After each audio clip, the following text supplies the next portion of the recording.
Hello everyone. आज हम देखेंगे प्रॉब्लम्स रिलेटेड टू इंटरकनेक्शन। ठीक, इंटरकनेक्शन के बारे में हमने देखा कि यदि दो नेटवर्क्स या दो से अधिक नेटवर्क्स आपस में इंटरकनेक्टेड है, वो कुछ फैशन में यदि कनेक्टेड है पर्टिकुलर, जैसे सीरीज पैरेलल पैरेलल, तो उस केस में हम ओवरऑल सर्किट के पैरामीटर्स कैसे फाइंड आउट करते हैं। यहाँ यदि हम नेटवर्क को देखते हैं तो V1 इन दोनों नेटवर्क के अक्रॉस कनेक्टेड है, मतलब V1 will be equal to V1A plus V1B। Output में भी देखते हैं तो क्या होता है, आउटपुट भी हमको सीरीज कनेक्शन ही दिख रहा है, वोल्टेज जो है वो एडिटिव दिखाई दे रहा है।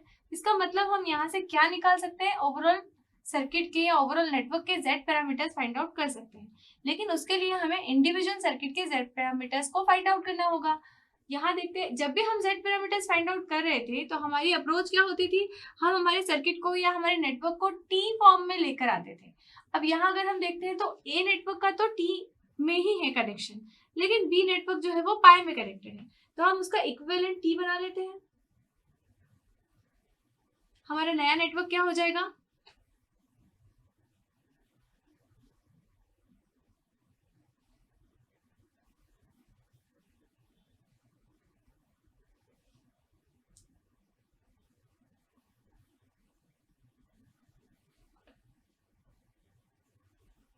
ये हमारा नया नेटवर्क हो जाएगा।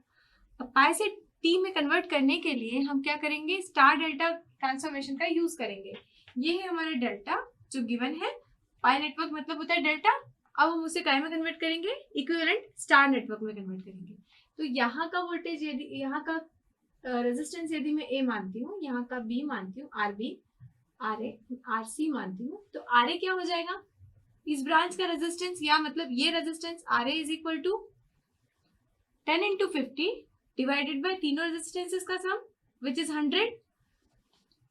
तो ये हो जाएगा हमारा 5 ohms। इस ब्रांच का क्या होगा रेजिस्टेंस, 50 into 40 डिवाइडेड बाय तीनों का sum which is equal to 20 ohms। This into this divided by तीनों का सम, तो ये क्या हो जाएगा 4 ohms। यहाँ है हमारा 10 ohms, ये है 8 ohms, ये है 2 ohm,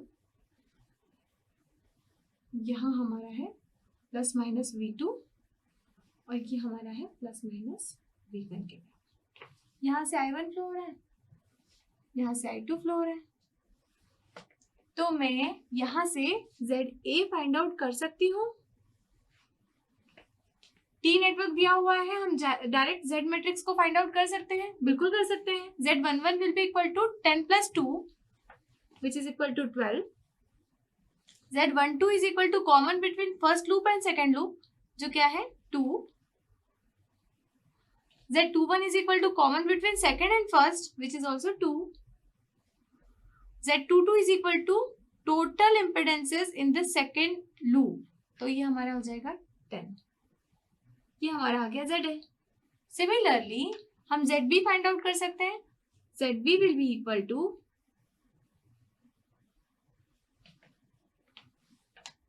total, Z11 is equal to total impedance in first loop, जो कि हो जाएगा 5 plus 20 which is equal to 25।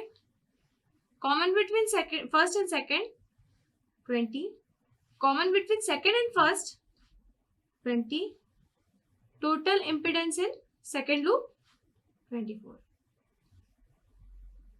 तो हमारा ओवरऑल इम्पिडेंस मैट्रिक्स क्या आ जाएगा, ZA प्लस ZB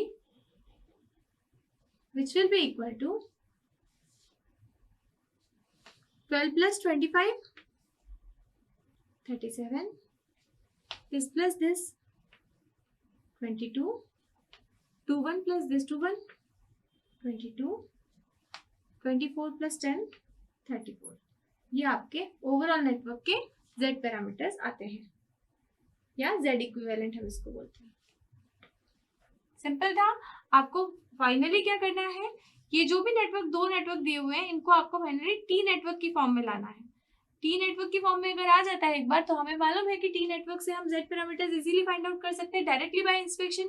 वो हमने कर लिया इंडिविजुअल नेटवर्क के लिए। और ओवरऑल नेटवर्क का हमें मालूम है इंडिविजुअल का सम जो रहता है वो ओवरऑल नेटवर्क का जेड पैरामीटर रहता है, तो हम इस तरह से फाइंड आउट करेंगे।